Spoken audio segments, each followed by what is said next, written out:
est à 0% d'intérêt dans toutes les banques.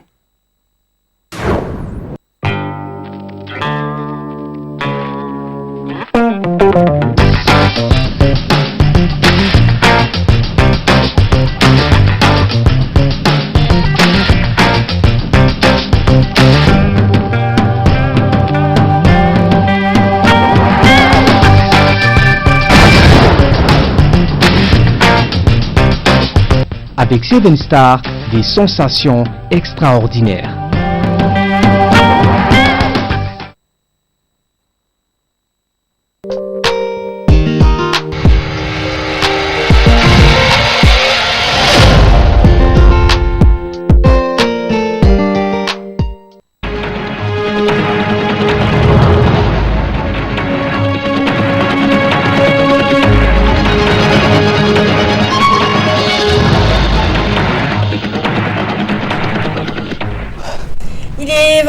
Et nous sommes ensemble sur Télé Djibouti, à la une de l'actualité.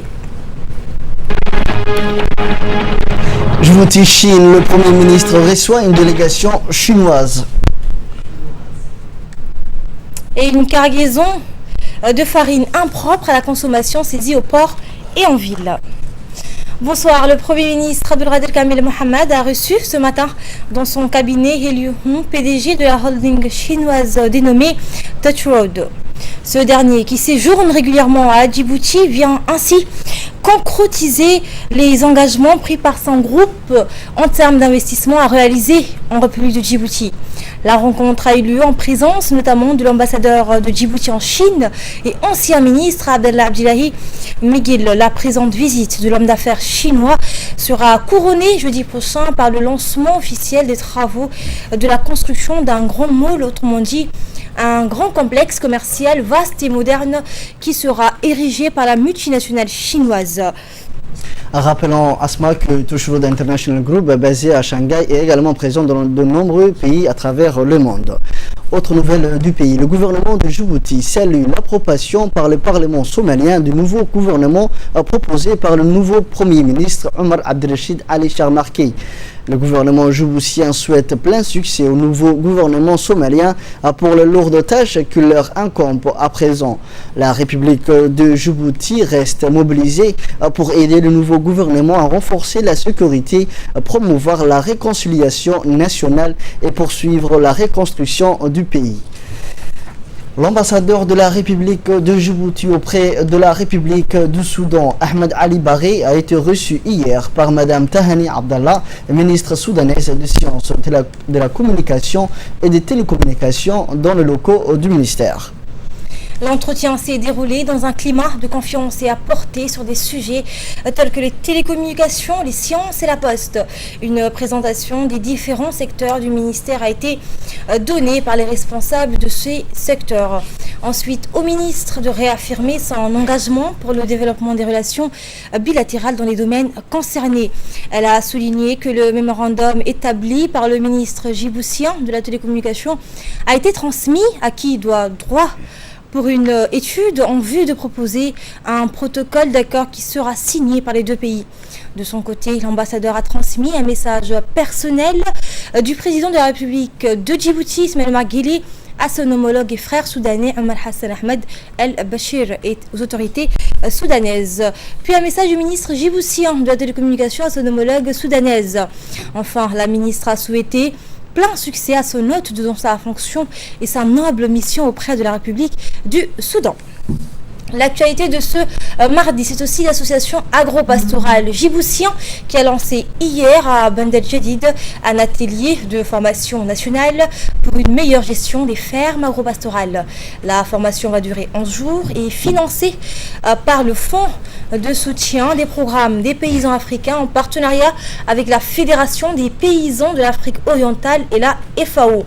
Cette formation est spéciale dans la mesure où elle organise et réalisée par les agriculteurs eux-mêmes. L'atelier est animé par deux experts kenyans avec le agriculteur de Djibouti et l'association agro-pastorale djiboutien.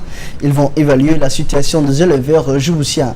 Le lancement de cet atelier a vu la participation de la représentante de la FAO, Emmanuel Garnblich, le président de la Fédération agro-pastorale djiboutien, M. Dahir Ibrahim Issa, et le représentant de ces fédérations du Nord.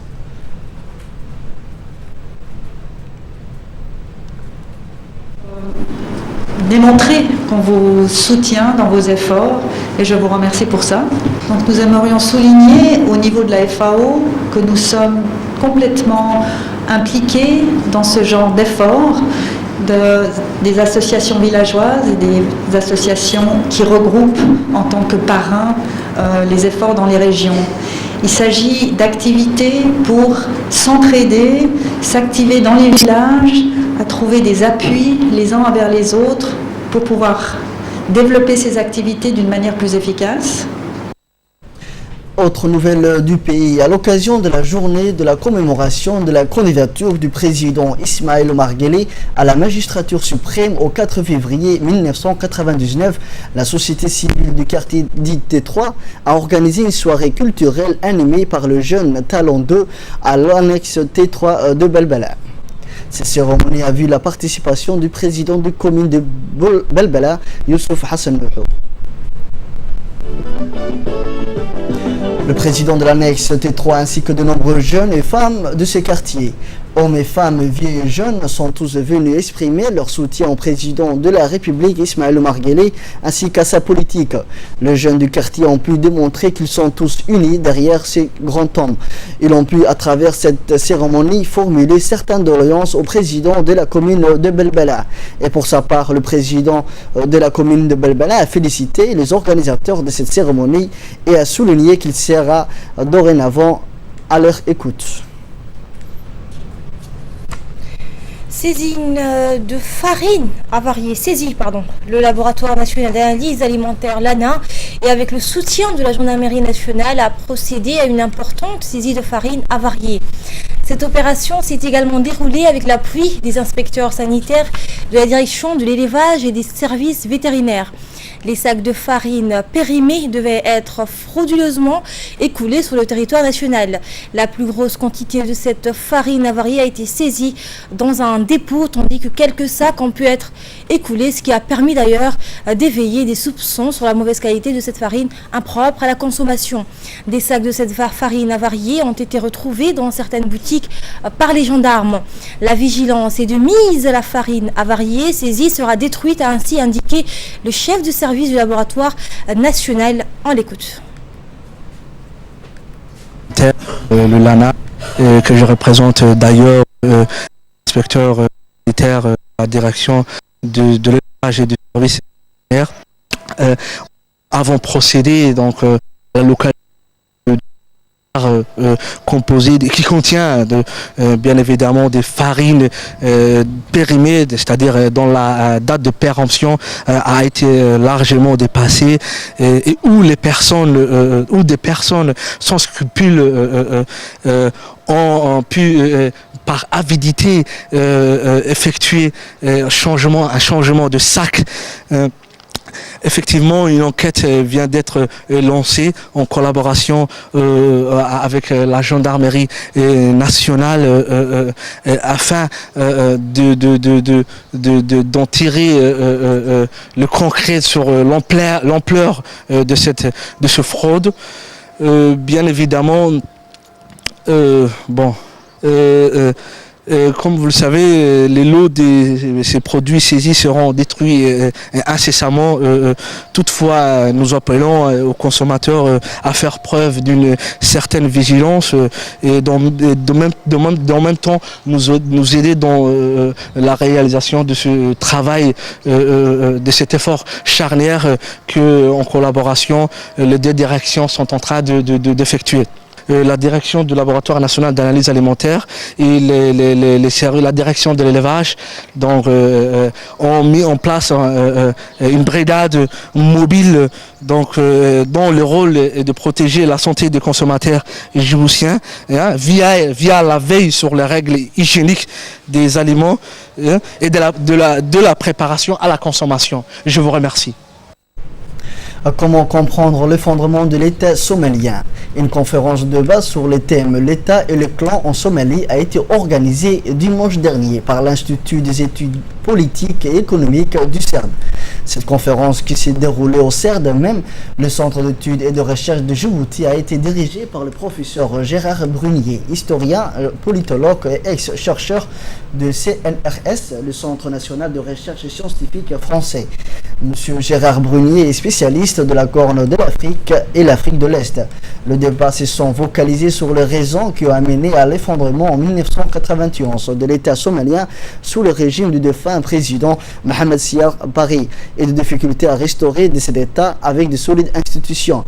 La communauté internationale et plus particulièrement le pays de la sous-région tentent d'aider le peuple somalien à mettre en place un pouvoir légitime et fort. C'est dans ce sens qu'a été déployée en Somalie une force africaine de maintien de la paix, l'AMISON, sous mandat des Nations Unies. Le professeur Gérard Brunier avait à ses côtés M. Aden Omar, chercheur en sciences politiques. Une forte audience a suivi cette conférence.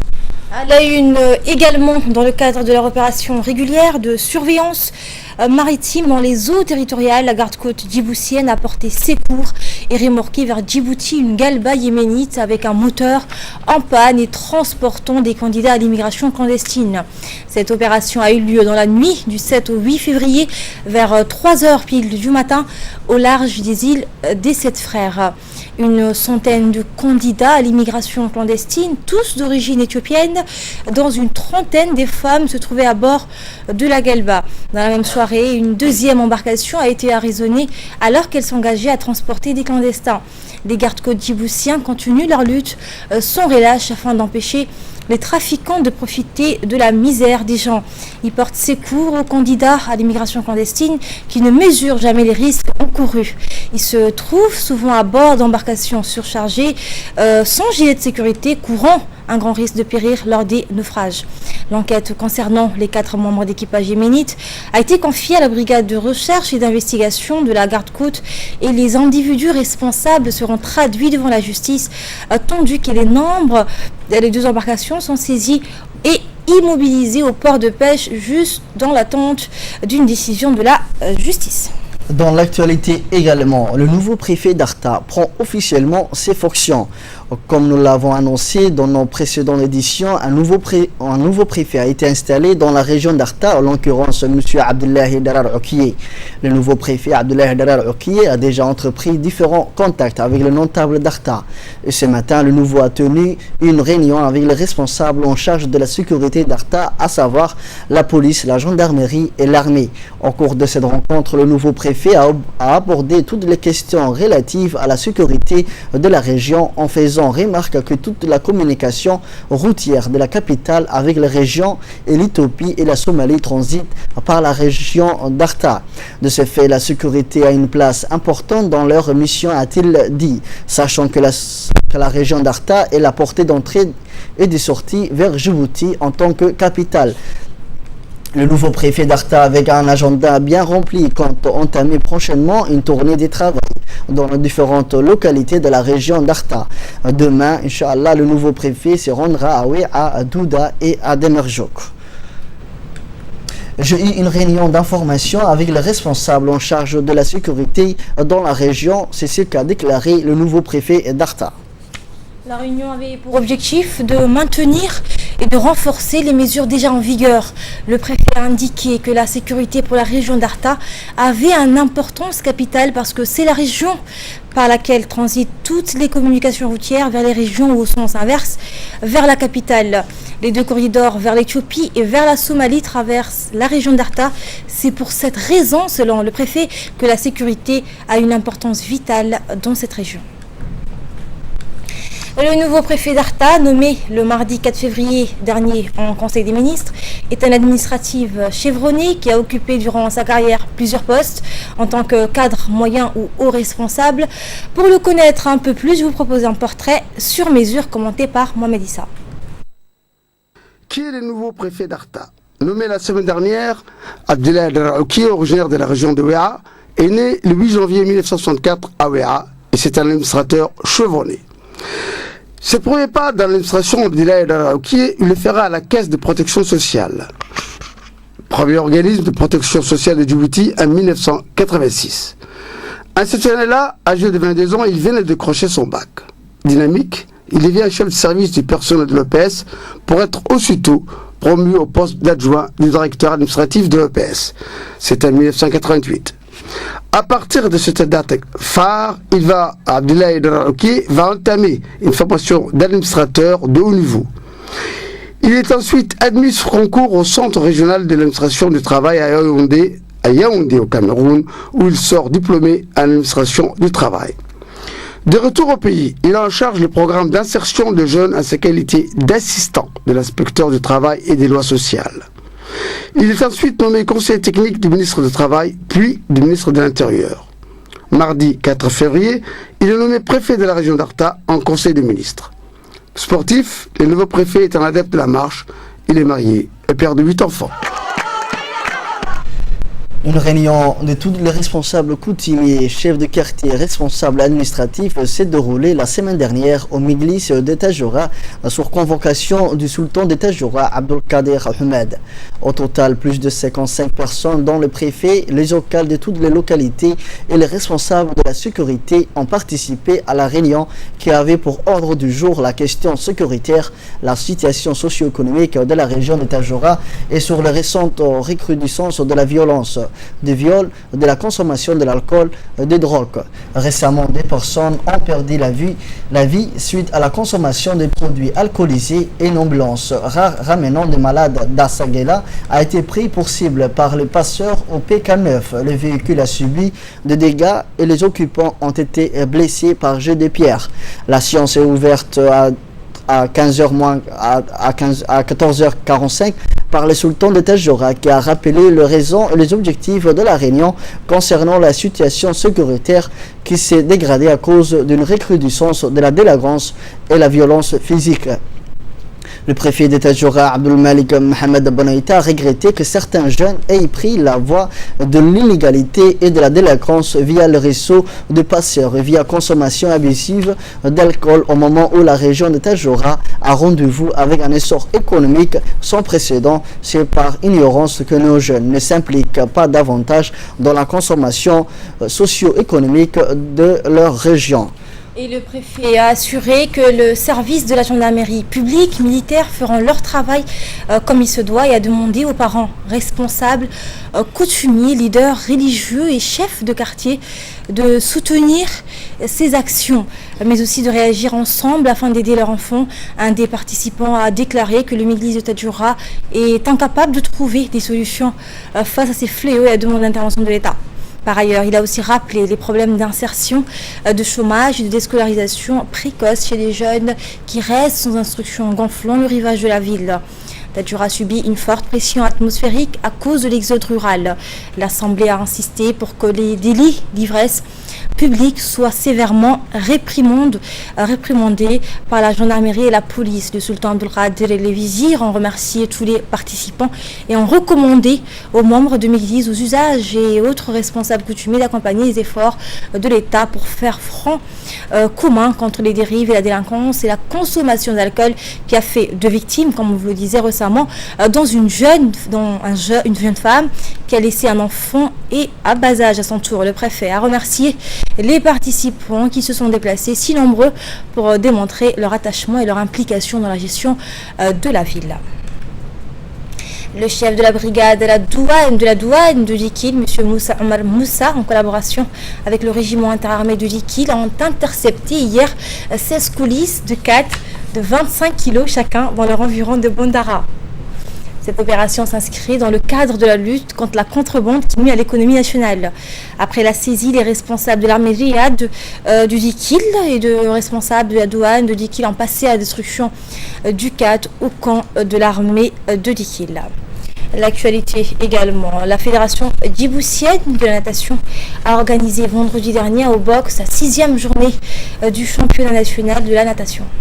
À cette occasion, la Fédération a livré à la consommation régionale de box de natation des Lindo pour organiser dans les meilleures conditions les compétitions et l'entraînement des nageurs. Acquise grâce à l'appui du secrétaire d'État à la jeunesse et au sport, le président de la Fédération djiboutienne de natation, Ali Adabou Ali, n'a pas manqué de remercier pour ce don l'ensemble des services de ce département et à sa tête Badoul Hassan Badoul pour cette journée de compétition à Obok. Et encore une fois, le junior Hussein Gabel Ibrahim confirme sa forme physique et technique en s'adjugeant la place de sa catégorie. Page nécrologie de notre édition. Nous avons avec regret le décès survenu à Tajoura de feu Aledini Aliyo survenu ce matin et le décès Madame Hasna Ali Abdallah survenu hier à Tajoura suite à une longue maladie. Le jeune Aledini Aliyo est parti dans la fleur de l'âge. Il était un technicien chevronné dans la construction et a laissé une nombreuse famille. Son père, à qui nous transmettons nos sincères condoléances, n'est autre que M. Dini Aliyo, ancien directeur de l'information et frère de notre collègue caméraman Hatim Dini. Quant à la défunte Hasna Ali Abdallah, elle était une femme très engagée dans les actions sociales à Tajoura. Elle était très appréciée pour sa gentillesse et sa disponibilité, prête à toujours soutenir les autres et en particulier sa famille. Elle laisse derrière elle 6 enfants et plusieurs petits-enfants. En apprenant le décès d'Ali Dini Aliyo, la direction et l'ensemble du personnel de la RTD réitèrent ses condoléances à la famille du défunt. Elle adresse aussi ses condoléances à la famille de la regrettée Hasna Ali Abdallah, dont sa fille Aïcha Roufa et Ali Roufa. Nous prions le bon Dieu de les accueillir dans son paradis éternel. Amin ya Rab. Inna lillahi wa inna ilayhi raji'un. Actualité internationale, Boko Haram, le Parlement du Niger approuve l'envoi de troupes au Nigeria. Les députés nigériens ont approuvé à l'unanimité hier soir l'envoi de troupes au Nigeria pour combattre Boko Haram. Le Niger subit depuis 4 jours les attaques répétées d'éléments de la secte islamiste. Ali Abdoulaye. L'Assemblée nationale nigérienne a approuvé hier soir l'envoi des troupes au Nigeria pour lutter contre le groupe terroriste Boko Haram. Ce vote intervient alors que le Niger, jusqu'alors épargné par les violences des islamistes nigérians, fait depuis vendredi l'objet d'attaques répétées sur son territoire. Lors de l'ouverture du débat, le président du Parlement, Amadou Salifou, a souligné que le vote se déroulait alors que les bombes tombent sur Difa, dans le sud-est du pays, à la frontière avec le Nigeria. La résolution a été votée de façon unanime. Tous les 102 députés présents l'ont voté favorablement, a affirmé Mohamed Ben Omar, le 4e vice-président de l'Assemblée et élu de la majorité présidentielle. Ce feu vert autorise le Niger à envoyer quelques 750 hommes au Nigeria pour combattre Boko Haram, a expliqué un autre membre du Parlement qui a requis l'anonymat. En Ukraine à présent, Merkel présente à Obama un plan de paix avant une réunion cruciale à Minsk. Le président américain Barack Obama a laissé hier la porte ouverte à des livraisons d'armes à l'Ukraine pour se défendre contre des séparatistes pro-russes. À 2 jours d'un sommet crucial pour la paix en Europe, sous l'égide de Berlin et de Paris. Voici un extrait. Avant cette réunion diplomatique de la dernière chance prévue mercredi à Minsk entre le président russe Vladimir Poutine, ukrainien Petro Poroshenko, français François Hollande et la chancelière allemande Angela Merkel, cette dernière était hier à Washington pour présenter à M. Obama ce plan de paix européen. Simultanément, l'Union européenne a reporté la mise en œuvre de nouvelles sanctions contre la Russie pour laisser une chance au sommet de Minsk, avec l'espoir de mettre fin au conflit dans l'est de l'Ukraine qui a fait plus de 5000 morts en en 10 mois. Pour aider les forces ukrainiennes, la livraison d'armes défensives est l'une des options envisagées, mais il n'est pas encore pris la décision, a indiqué le président Obama lors d'une conférence de presse avec Angela Merkel, après une semaine de débat à Washington sur l'opportunité de fournir des armes défensives létales à Kiev. Avant cette réunion diplomatique de la dernière chance prévue mercredi à Minsk entre le président russe Vladimir Poutine, ukrainien Petro Poroshenko, français François Hollande et la chancelière allemande Angela Merkel, cette dernière était hier à Washington pour présenter à Obama ce plan de paix européen. Simultanément, l'Union européenne a reporté la mise en œuvre de nouvelles sanctions contre la Russie pour laisser la chance au sommet de Minsk, avec l'espoir de mettre fin au conflit dans l'est de l'Ukraine qui a fait plus de 5000 morts en 10 mois. Pour aider les forces ukrainiennes, la livraison d'armes défensives est l'une des options envisagées, mais il n'a pas encore pris de décision, a indiqué le président Obama lors d'une conférence de presse avec Angela Merkel, après une semaine de débat à Washington sur l'opportunité de fournir des armes défensives létales à Kiev. Au contraire, Berlin et Paris y sont hostiles. Madame Merkel n'a d'ailleurs pas caché son inquiétude face au péril qui menace la paix sur le vieux continent, l'année du 70e anniversaire de la fin de la Seconde Guerre mondiale. Et ce journal vous a été réalisé par l'ensemble de la rédaction. Merci de votre fidélité.